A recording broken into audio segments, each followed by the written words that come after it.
ಅವನಿಗೇನಂತ ticket ಹುಚ್ಚು ಇಲ್ವಂತೆ, ಸುಮ್ಮನೆ ಯಾರು ಫ್ರೆಂಡ್ಸ್ ಜೊತೆ ಹೋಗ್ತಾರೆ.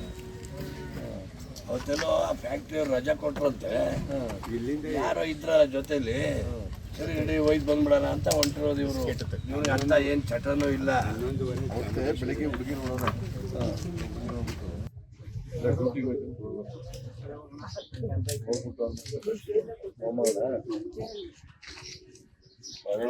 ಬೆಂಗಳೂರು ಕೆಲಸ ಇದೆಯಾ?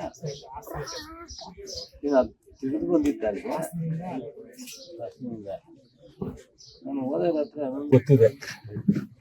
KCAನಲ್ಲಿ IPL RCB ವಿನ್ನಿಂಗ್ ಪ್ರಯುಕ್ತ ಸೆಲೆಬ್ರೇಷನ್ ಮಾಡುವ ಸಂದರ್ಭದಲ್ಲಿ ಹೆಚ್ಚು ಜನಸಂಖ್ಯೆ ಸೇರಿ 11 ಜನ ಮೃತರಾಗಿದ್ದಾರೆ, 47 ಜನ ಭಾಳ ಇಂಜುರೀಸ್ ಆಗಿ.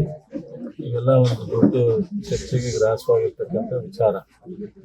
ಸರ್ಕಾರ ಅವತ್ತು ಕೂಡಲೇ ಅವರೆಲ್ಲರನ್ನೂ ಗಾಡಿಗಳನ್ನ ತಲುಪಿಸೋ ಜೊತೆಗೆ ಉಳಿದಿರ್ತಕ್ಕಂಥ ಎಲ್ಲರನ್ನ ಉಚಿತವಾಗಿ ಟ್ರೀಟ್ಮೆಂಟ್ ಮಾಡಿ 10 ಲಕ್ಷ ರೂಪಾಯಿ ಘೋಷಣೆ ಮಾಡಿತ್ತು.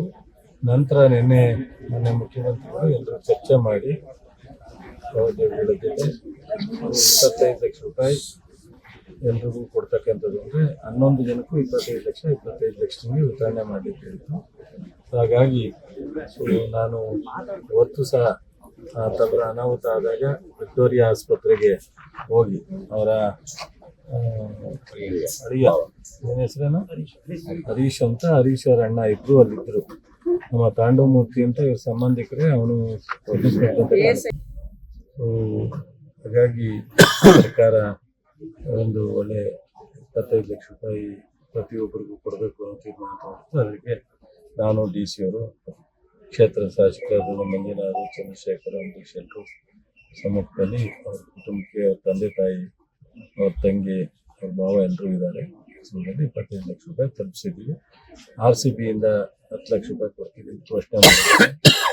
KCAನವರು 5 ಲಕ್ಷ ರೂಪಾಯಿ ಕೊಡ್ತೀವಿ ಅಂತ ಘೋಷಣೆ ಮಾಡ್ತಾರೆ. ಅದು 15 ಲಕ್ಷ ರೂಪಾಯಿ ಬರುತ್ತೆ. ಮುಂದೆ ಅವರ ಅಳಿಮೈನಿಗೂ ಸಹ ಒಂದು ಇಲ್ಲಿ ಫುಡ್ ಪಾರ್ಕ್ ಏನಿದೆ, ಮನೆಯಲ್ಲಿ ಅಲ್ಲ, ಮನೆಯಲ್ಲಿ ಅಲ್ಲಿನೇ ಒಂದು ಕಂಪ್ನಿನಲ್ಲಿ ಕೆಲಸಕ್ಕೆ ಕೊಡ್ಸೋಕ್ಕೆ DC ಅವ್ರಿಗೆ ಹೇಳಿದ್ದೀನಿ. ಇಷ್ಟು ನಮ್ಮ ಕೈಲಾದ ಸಹಕಾರವನ್ನು.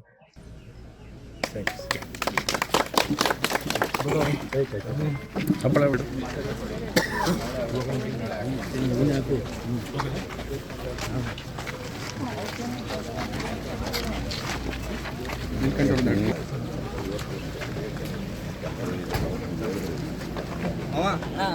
ಪ್ರವೀಣ